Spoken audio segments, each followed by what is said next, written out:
The day I sat on the mountain and opened my heart to the world. Gospel reference. Matthew chapter 5, the Sermon on the Mount, Beatitudes. I remember that morning as if it were still unfolding before me. The crowd had been following for days, some hungry, some broken, some simply curious. I looked at their faces and saw every human story ever told. The fisherman who had lost everything to the sea, the widow who wept in silence, the young man whose pride had made him an island, and I climbed that hillside not to escape them, but to draw them closer. I sat down, which was the posture of a teacher in our time, a signal that what I was about to say carried weight. My disciples gathered near, but the crowd pressed in from every side. The wind moved through the grass, and I began, "Blessed are the poor in spirit," I said, "for theirs is the kingdom of heaven." I watched some faces change immediately.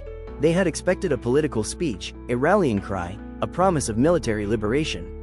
Instead, I began with weakness, with emptiness, with poverty, not of the pocket, but of the soul. Because the soul that knows it is empty is the soul that can be filled. The soul convinced of its own fullness has no room for me. I continued, "Blessed are those who mourn, for they will be comforted." Every grieving mother in that crowd straightened slightly. I was not dismissing their pain. I was consecrating it. Grief is not a sign of God's absence. It is the very wound through which my light enters. I have never asked anyone to pretend their pain does not exist. I have only asked them to trust me with it. Blessed are the meek, for they will inherit the earth. Now there were murmurs. In a world that celebrated the loud, the violent, the ambitious conqueror, I was lifting up gentleness as strength. True meekness is not weakness, it is power held under control. It is the soldier who chooses not to strike, the leader who chooses to serve, the powerful one who kneels. Blessed are those who hunger and thirst for righteousness, for they will be filled. I was speaking to the longing inside every person.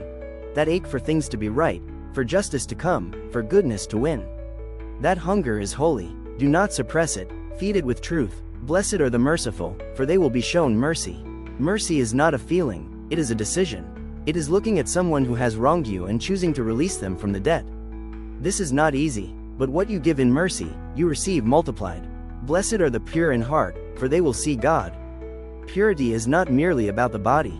It is about what you allow your inner eye to dwell upon.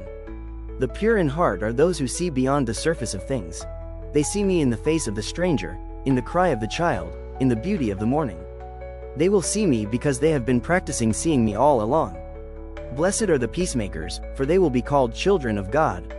Not peacekeepers, peacemakers. There is a difference. A peacekeeper preserves a false calm to avoid conflict. A peacemaker enters the conflict and transforms it with love, truth, and the willingness to absorb pain so that others may be healed. And then, blessed are those who are persecuted because of righteousness, for theirs is the kingdom of heaven. I said this slowly, watching their eyes, because I knew what lay ahead, not just for me, but for many of them. Some would lose jobs, some would lose families, some would lose their lives. And I wanted them to know, suffering for what is right is not a sign that God has abandoned you. It is a sign that you are walking in my footsteps. I told them they were the salt of the earth, a preserving force in a decaying world. I told them they were the light of the world, not to be hidden but to be placed high so all could see. And then I said something that I need you to understand deeply. I did not come to abolish the law. I came to fulfill it, to show you what it looks like when a human being lives it completely. The law said, "Do not murder." But I say, "Do not carry hatred in your heart, because hatred is the seed of murder." The law said, "Do not commit adultery." But I say, "Do not allow your gaze to turn another person into an object, because lust is adultery of the mind." I was not raising the standard to crush you. I was showing you that I cared about the inside, not just the outside. That morning on the mountain changed everything. Not because I said things no one had ever thought, but because I said them with the authority of someone who had come from the heart of the Father and was inviting every broken, weary, searching soul into that same heart. Come to the mountain, sit with me, let me show you what it means to be truly blessed. If these words stirred something deep inside you, the full message is waiting for you on this channel. Watch the complete episode, every word spoken just for you. Subscribe and join thousands who are listening to Jesus speak directly to their hearts. New episodes every week. Don't miss a single one. Share this video with someone who needs to hear that they are blessed, even in their pain, even in their struggle. One share could change a life. Let's pray. Heavenly Father, thank you for the mountain moment. for the words your Son spoke that still echo across centuries into our hearts today. Lord, make us poor in spirit so you can fill us. Make us pure in heart so we can see you. Make us peacemakers so the world can know your children. We receive every blessing you have spoken over us, and we choose to walk in them today.